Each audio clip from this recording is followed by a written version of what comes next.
राजधानी रांची के बरियातू इलाके में सिंदरी विधायक इंद्रजीत महतो के बेटे ने आत्महत्या कर ली। मृतक का नाम विवेक कुमार महतो है। वह विधायक इंद्रजीत महतो के बड़े बेटे थे।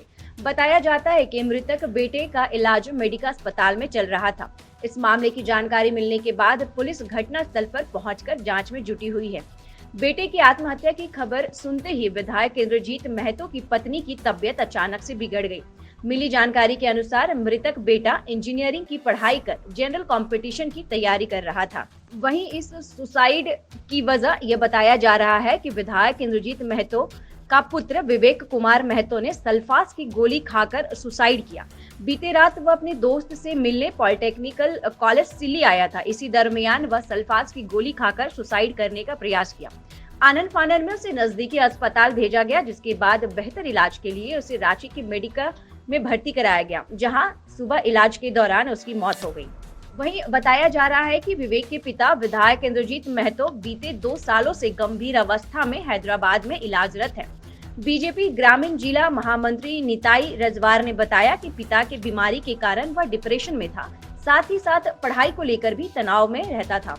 कुछ दिन पूर्व दिल्ली में बीटेक का एग्जाम देकर रांची आया हुआ था। इन्हीं वजह से उसने सुसाइड किया है। फिलहाल पुलिस पूरे मामले की छानबीन में जुट गई है। इधर घटना की जानकारी मिलने के बाद बीजेपी के विधायक समरीलाल और जेएमएम विधायक मथुरा प्रसाद महतो रिम्स के पोस्टमार्टम हाउस जाकर मामले की जानकारी ली। अभी तक तो पर्याप्त जानकारी नहीं मिला है। जितना आप लोगों को जानकारी उतना हमें भी जानकारी है। क्या खाया, कैसे हुआ, ये तो बड़ी जिसको कहते हैं अनहोनी घटना है। और इस दुख को मैं समझता हूँ कि उसके परिवार और ख़ास करके उसके माँ के ऊपर क्या गुजर रही होगी, उसकी मैं शब्दों में कोई बयां नहीं कर सकता हूँ। जहाँ एक और विधायक अभी भी इलाजरत है हैदराबाद में, जो कितना हम तो कितना साल भर से भी अधिक हो गया, और दूसरी ओर जहाँ जवान बेटे की इस प्रकार के मृत्यु होना, तो अपने आप में यानी उसको शब्दों में बयान नहीं कर सकते। हम इतना ही कहेंगे कि भाई इनके परिवार को एक तो इस दुख के घड़ी में सहन करने की शक्ति और परमात्मा अपने श्री चरणों में इस बच्चे को भी स्थान दे। सबको मालूम होगा कि विधायक जी हैदराबाद में हैं 2 साल से। कोविड काल के समय वो पूरी तरह से अभी इलाजरत हैं, कोमा में हैं। तो उसी के तनाव में लड़का पहले से तनाव में था और तनाव के कारण ही ऐसा घटना हुआ।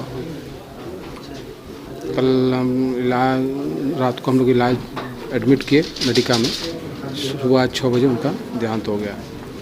क्या पढ़ाई करता था। कहाँ पढ़ाई करते थे? बीटेक करता था। बीटेक कंप्लीट हो गया था उनका और कंपटीशन वगैरह की तैयारी कर रहे थे। सर घटना कैसे हुई? घटना विशेष कुछ नहीं, तनाव में था थोड़ा था और एग्ज़ाम वगैरह में बैठा था तो थोड़ा लगा किसी सब्जेक्ट में क्रॉस कर गया। मिला जुला के ही मूल बात है कि फेल होने के कारण उन लोगों ने ऐसा डिसीजन लिया। हाँ। आप लोगों को कैसे मालूम? जब वो फ़ोन किया उनका दोस्त लोग तो हम लोग गए, फिर उनको लेके आए, फिर पता चला हम लोग को। दोस्त के पास गए? नहीं, वो तो पहले एग्ज़ाम देने गए थे। एग्ज़ाम के बाद आकर रांची में ठहरा। फिर रांची में ठहरने के बाद उनको लगा, जो सब्जेक्ट में कंपटीशन में गया था, फेल होने के बाद उनको लगा कि इस तरह की बात भी हुआ उनसे। उसकी माँ को बताया भी हम जो चाहते थे वो नहीं बन पाए, इस कारण हम ऐसा डिसीजन लिए। वो बोला कि हम गलती हमसे हो गया। फिर थोड़ा तो हम लोग को लगा कि रिकवर कर जाएगा। कल रात तक बात हुआ भी, उनसे बात भी किए। फिर उसका जो जहर का जो मात्रा है शरीर में अधिक बढ़ने के कारण वो आज नहीं रहे अभी। घर में पहले से इस बात को मतलब जानकारी नहीं, ऐसा कुछ थोड़ा सा भी सूचना नहीं। तो पढ़ाई कर रहा था, तैयारी करता, घर में किसी चीज़ का कोई किसी प्रकार का कोई तनाव भी नहीं था। 2 लड़का है, एक छोटा है, एक बड़ा है। घर में इस प्रकार की कोई सूचना दे के नहीं किया। सूचना दे रांची तो दिल्ली घर से निकला था तैयारी करेंगे। आज 15-20 दिन हो गया था। रांची 15-20 दिन? हाँ। कौन सा जहर खाया था, कुछ क्लियर हुआ? ये नहीं हुआ था क्या कौन सा जहर खाया था, ये क्लियर नहीं हुआ। किसके पास रहता था? अपने दोस्त के पास? अपने दोस्त के पास रहता था। क्या क्या नाम? ये दोस्त लोग का नहीं उतना डिटेल में नहीं पता है। दोस्त अब हम लोग को उतना दिल्ली में कहाँ पे? सिल्ली के उतना नहीं एड्रेस पता, अब पता चल जाएगा कहाँ रहता था। ये पढ़ाई यही कर रहा था, ये तैयारी? नहीं, तैयारी तो घर में करता था। एग्ज़ाम देने गया था दिल्ली, फिर दिल्ली से आया, फिर रांची होकर वो घर आता, दोस्त से मिला। फिर दोस्त लोगों को इन्फॉर्म किया कैसे ऐसा वो किया। फिर हम लोग वहाँ पर गए। फिर पता दिल्ली से रांची आया। हाँ दिल्ली से कब रांची आया होगा? दो चार एक सप्ताह पहले आया, एक सप्ताह तक रांची में आया। तो किस चीज़ में एग्ज़ाम में ट्राई किया था ये तो पूरा जानकारी, लेकिन इतना पता था कि वो तैयारी कर रहा है, उतना डिटेल पूरी नहीं जानकारी, तो घटना हुआ तब पता चला।